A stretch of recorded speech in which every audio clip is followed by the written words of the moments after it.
जो दिन शनि राशि परिवर्तन करुछंती सेई दिन होछि सूर्यपराग।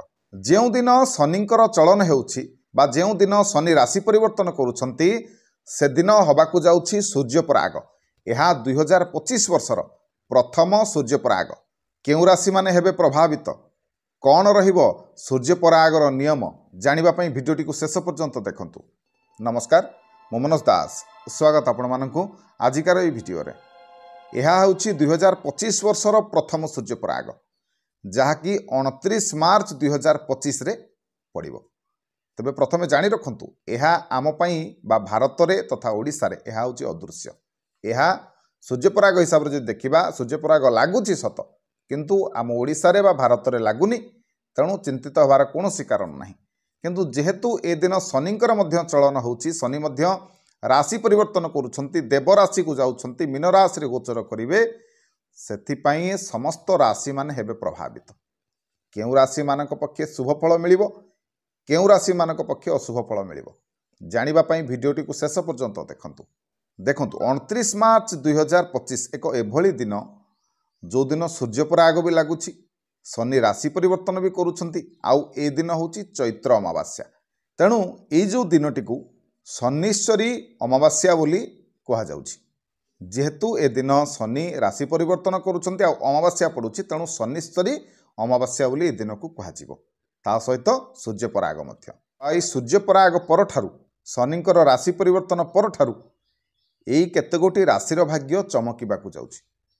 समस्त काम जहाँ भी काम सब आपणकर अटकिक रहुथला, जो काम रे आपण माने सफलता पाई पारु नथिले, आर्थिक समस्या सब बेले आपणकर देखा दउथला, जहाँ भी गोटे काम हाथ को नेला बेलू से लॉस देखौथला, से सबुर आपन को मुक्ति मिलिबो।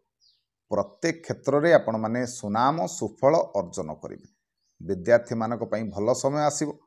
कैरियर रे किछि नूतनता आनिबा को चाहुछंती, कैरियर रो दिग बदलैबा को चाहुछंती, जहाँ भी परिश्रम करिसंती से अनुसार से माने फल पाई पारु नाहंती, देखिबे निश्चिंत भाव में आगामी भविष्यत रे 29 मार्च परठारु आपणक राशि रे जतले भाग्य उदय हबो, आपणक पई समस्त रास्ता खुलिबो। जो दिगरे आपण माने जीवाकू चाहुचंती से दिगरे निहाती भाव में आपण माने जाई परिबे। कोनोसी प्रतिबंधक आपण को देखा जीवनी। आपण माननकू निहाती भाव में धन मान सम्मान सबु जिनस आपण को प्राप्त हो, सबु जिनस मिलिबो। समाज रे जो माने आपण को सम्मान दउ नथिले, से माने मध्य आपण को सम्मान देबाकू लागिबे।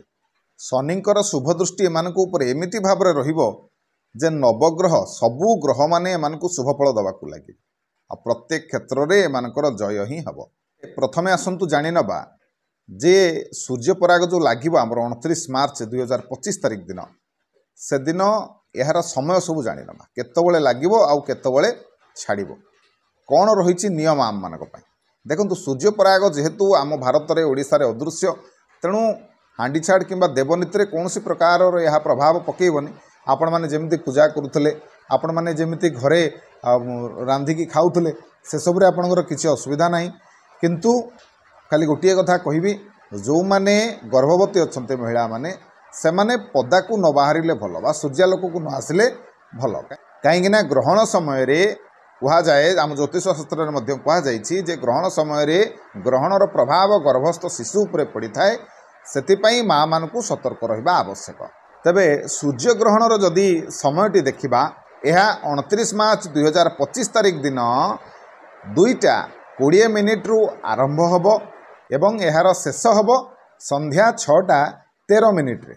यह भारत रे दृश्यमान हेबनी, तेणु आपण माने ए ग्रहणटी को देखि परिबे नाही। ए ग्रहणटी भारत छड़ा उत्तर America, north Asia, south America, Europe, Africa, Greenland एवं आइसलैंड रे देखिबाकू मिलिबो, बा यार प्रभाव, ए परागर प्रभाव एही सब क्षेत्र उपरे पड़िबो। ए थिला सूर्य ग्रहणर समय। वर्तमान आसंतु जानिबा जे सूर्य ग्रहण समय रे आमे केउ सब कर्म करिबा अनुचित, को सब काम आमे करिबानी। सूर्य ग्रहण समय रे खाइबा, सोइबा, पूजा करिबा, कोनोसी शुभ कर्म करिबा, कुआडे बाहर को जीवा, कोनोसी धारुआ अस्त्रशस्त्र बा जिनिस धरिबा, मंदिर जीवा, तेल लगेइबा, खाली आखिरे सूर्य को देखिबा, का सहित कली झगड़ा करिबा, काहाकू क्षमा मागिबा, तुलसी अश्वस्थ बरगछ एसबुक छुईबा बा देवंशी गछ गुड़ी छुईबा एवं मलमूत्र विसर्जन करने ग्रहण समय भूल रे भी यही सब जिनस गुड़िक करने कथा नुह कले कौन हम ना आमर अमंगल हम जहाँकि आम शास्त्र मानक सूचना दि जाइए। वर्तमान आसतु जानिबा शनि चलन 2025 माने 29 मार्च दिन यही सूर्यपराग दिन ग्रहण दिन शनि करुछंती तांकर राशि परिवर्तन। तेणु कौन प्रभाव पड़िबो समस्त राशि मानक आसतु प्रथमे जानिनबा तापरे जानिबा क्यों राशि गुड़िक विशेष भावे हेबे प्रभावित। तेबे 29 मार्च 2025 तारिख जो दिन शनि कुंभ राशि बाहरी मीन राशि गोचर करिवे तेणु कौन हम ना मकर राशि जो शनि 7.5 रु तांकु मुक्ति मिलिबो। तापरे कौन हम मेष राशि शनि 7.5 आरंभ हम। मेष राशि पई शनि 7.5 प्रथम चरण आरंभ होबाकू जाउछि किंतु कुंभ राशि एवं मीन राशि उपरे शनि 7.5 प्रभाव जारी रहिबो। सेहि भली सिंह एवं धनु राशि रे मध्य आपण माने शनिंकर ये जो राशि परिवर्तन प्रभाव आपण माने देखा पाइबे। कर्कट आ बिछा राशि शनिंकर ये जो प्रभाव बा शनि को 7.5 जो ढेयरु तांकु मुक्ति मिलिबो। कुंभ राशि व्यक्ति मानंकु किछि मात्रा रे हुए तो धन लाभ होई पारे। तेबे शनिंकर नक्षत्र परिवर्तन जोगु मेष सहित आउरी बहुत गुडे राशि मध्य लाभवान होई पारंती। कौन से राशि गुड़िक आसतु जानिबा। तेबे प्रथम रे बिछा राशि जातक मानक पई आपणक पई वर्तमान आपण मानक मिश्रित फल लाभ हब। जीवन रे जो माने भी शिक्षा क्षेत्र सहित जड़ित अछंती अध्यापक अछंती लेक्चर अछंती टीचर अछंती सेमानक पई भल समय पूर्व परिश्रम फल आपन को मिलवा को लागिबो। जहाँ भी पूर्वरु परिश्रम करथिले आगरु वर्तमान तार फल पाइबार समय देखिबे। आपनक लाइफ रे एभली निहाती घटना घटिबो। दूरस्थान को आपण माने यात्रा करि पारंती। शनिंकर कृपारु आपनक परिवार रे सुख वृद्धि हब। जदि पूर्वरु आपनकर कोर्ट कचेरी रे मामला रहिछि सेथुरु हुए तो आपनकु मुक्ति मध्य मिली पारे। धर्म कर्म रे आपण माने रुचि बळेइबे बा किछि गोटे धार्मिक अनुष्ठान रे निजको सामिल करी आपनकु शांति मिलिबो। मने रखंतु धार्मिक कार्य कले शनिदेव खुशी हुअन्ति। तेणु एभली करिबा मध्य कथा। शनिंकर कृपा बल रे आपनकु धन जनित जेते सब असुविधा अछि आर्थिक समस्या आपनकर दूर हब। आपनकु आय आयु सौभाग्य प्राप्ति हब। ता परवर्ती राशि होछि धनु राशि। शनिंकर ए राशि परिवर्तन प्रभाव धनु राशि रे यार प्रभाव आपण माने देखिबा को पाइबे किंतु एहा मध्य केतेकांश रे जदि देखिबा को जिबा धनु राशि पई एहा मध्य शुभ फल आनी देई पारे। शनिदेवंकर कृपा धनु राशि उपरे बरसिबा को जाउछि। शनिंकर कृपा बल रे आपणकर समाज रे धन सम्मान मान जस प्रतिष्ठा वृद्धि हब। जो काम आपण माने हाथ को नेबे सेथिरे निहाती भाव रे सफल हेबे। आपणकर आय बढ़िबो सेति आपणकर धन संपत्ति बढ़िबो। एई समय आपण माने दान करबा को मन करिवे। एई समय आपण माने पुण्य कर्म करबा पई मन करिवे। जदि आपण माने पूर्वरु भाबिकी रखिथिले बा आपणकर गोटे इच्छा थिला गाड़ीटीए करबा पई जागाटीए किनिया पई घर करबा पई ताले आसंता 29 मार्च परे आपण माने एई सब कर्म करबा पई जेमति आपणक पई गोटे सुजोग सृष्टि हो। एई सब काम निहाती भाव रे करिवे आपणकर ड्रीम को पूर्ण करिवे। गाड़ी करि पारंती जगाटीए किणी पारंती जगह जदि किणिकी रखिछंती ता उपरे घर करिवे। जहाँ भी एई सब प्रकार भल काम निहाती भाव रे आपण माने करिवे। शत्रु उपरे आपणकर विजय हब किंतु गर्व उपरे नियंत्रण रखंतु। गर्व जमा भी करंतु नहीं। गर्व कले निहाती भाव रे शनिदेवंकर रोषर शिकार हबाकू पड़िबो। आपणकू निजर बाणी उपरे संयमता रक्षा करंतु। बाक संयमता रक्षा करंतु। अजथारे कोठी कथा कहिकी बा जुक्ति तर्क आड़कू जातु नहीं जाकि आपणक पई अशुभ फल आनी देई पारे। सेहि परि समाज रे मान सम्मान जसरे वृद्धि पाइबा पई भगवान विष्णुकर पूजा करंतु शनिदेवकर पूजा करंतु जाकि आपणक पई शुभ रहिबो। परवर्ती राशि होछि कुंभ राशि। ଆପଣଙ୍କ ରାଶିରୁ ଶନି ବର୍ତ୍ତମାନ ବାହାରିକି ମୀନ ରାଶିରେ ଗୋଚର କରୁଛନ୍ତି। ତେଣୁ ଏହାର କେତେକାଂଶରେ ଶୁଭ ଫଳ ଆପଣଙ୍କୁ ପ୍ରାପ୍ତ ହେବ। ଖାସ୍ କରିକି କିଛି ଗୋଟେ ନୂଆ ବସ୍ତୁ ଆପଣମାନେ କିଣିବେ। ଯାହା ବି ଆପଣମାନେ ବିଜନେସ୍ କରୁଛନ୍ତି, ଯାହା ବି କାରବାର କରୁଛନ୍ତି, ସେଥିରେ ନିହାତି ଭାବରେ ଆପଣଙ୍କୁ ଲାଭ ହେବ। ଯେଉଁଠି ଆପଣଙ୍କର ଟଙ୍କା ଫସିକି ଥିଲା, ପାଇପାରୁନଥିଲେ, ନିଜ ଟଙ୍କା କାହାକୁ ଦେଇଥିଲେ, ସାହାଯ୍ୟ ଆକାରରେ କାହାକୁ ଦେଇଛନ୍ତି କିନ୍ତୁ ପାଇପାରୁନଥିଲେ, ତାହା ଆପଣଙ୍କୁ ପ୍ରାପ୍ତ ହେବ। ଆପଣଙ୍କୁ ସରକାରୀ ସହାୟତା ମିଳିବ। ଯଦି ବହୁତ ଦିନରୁ ସରକାରୀ ଚାକିରିଟିଏ ପଛରେ ଗୋଡ଼େଇଥିଲେ, ହୁଏତ ଖୁବ୍ ଶୀଘ୍ର ଆପଣଙ୍କୁ ଏହା ମଧ୍ୟ ପ୍ରାପ୍ତି ହୋଇପାରେ। କିନ୍ତୁ ମନେ ରଖନ୍ତୁ, ସବୁବେଳେ ଧନକୁ ନେଇକି ସଜାଗ ରହିବେ। ଧନ କାହାକୁ ଦେଉଛନ୍ତି ଭାବିଚିନ୍ତି ଦିଅନ୍ତୁ। କେଉଁଠି ଇନଭେଷ୍ଟ କରୁଛନ୍ତି ଭାବିଚିନ୍ତି କରନ୍ତୁ। ହୁଏତ ଆପଣମାନେ ଫସି ଯାଇପାରନ୍ତି ବା ସେ ଟଙ୍କା ଆପଣଙ୍କର ଅଟକି ଯାଇପାରେ। ତେଣୁ ଭାବିଚିନ୍ତି ନିଷ୍ପତ୍ତି ନିଅନ୍ତୁ। ପରିବାରରେ ଆପଣଙ୍କର ସମ୍ପର୍କରେ ସୁଧାର ଦେଖିବାକୁ ପାଇବେ।